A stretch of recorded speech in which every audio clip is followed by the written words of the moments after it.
Somebody wrote a story called The Trip. I want to wind up with this. I really like this. Listen to it. I revised it some. I had not really planned on taking a trip this time of year, and yet I found myself packing rather hurriedly. This trip was not going to be pleasant. I knew in advance that no real good would come of it. I'm talking about my annual guilt trip. I got tickets to fly there on Wish I Had Airlines. I got my baggage, which I could not check. I chose to carry it myself all the way. It was weighted down with 1,000 memories of what might have been. No one greeted me as I entered the terminal to the Regret City International Airport. I say international because people from all over the world come to this dismal town. As I checked into the Last Resort Hotel, I noticed they would be hosting the year's most important event, the annual pity party. I wasn't about to miss this great social occasion. Many of the town's leading citizens would be there. First, there would be the Dunn family. You know, should have done, would have done, could have done. Then came the I Had family. You probably know I Wish I Had and his clan. Of course, the missed opportunities and the lost opportunities families would be present. The biggest family would be the Yesterdays. There are far too many of them to count, but each of them would have a very sad story to share. And then Shattered Dreams would surely make an appearance. It's Their Fault would regale us with his stories. Really excuses about how things had failed in his life. Each story would be loudly applauded by, "Don't blame me," and, "Well, I couldn't help it either."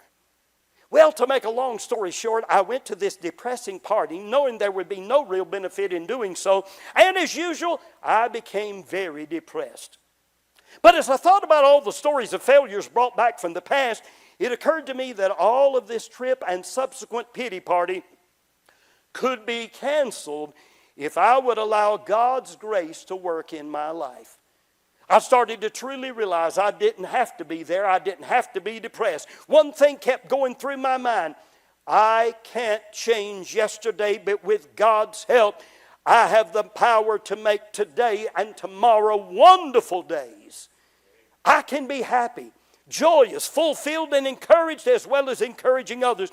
Knowing this, I left the city of regret immediately and left no forwarding address. Am I sorry for mistakes I made in the past? Yes, but there's no physical way to undo them. I've confessed them to God, received His forgiveness, made things right with others. If you're planning to make a trip back to the city of regret, cancel all your reservations now. Instead, take a trip to a place called Starting Over Again. I liked it so much, I've taken up permanent residence there. My neighbors call the New Starts and the I Forgive Myselfs are very helpful. By the way, you don't have to carry around heavy baggage because the load is lifted from your shoulders the day that you arrive. God bless you in finding this great town if you can find it. You can find it if you find God. And if you do, look me up. I live on I Can Do It Street, which is connected right next to Redemption Boulevard. When you get the grace of God and God's forgiveness, you can truly deal with guilt. Would you bow with me, please?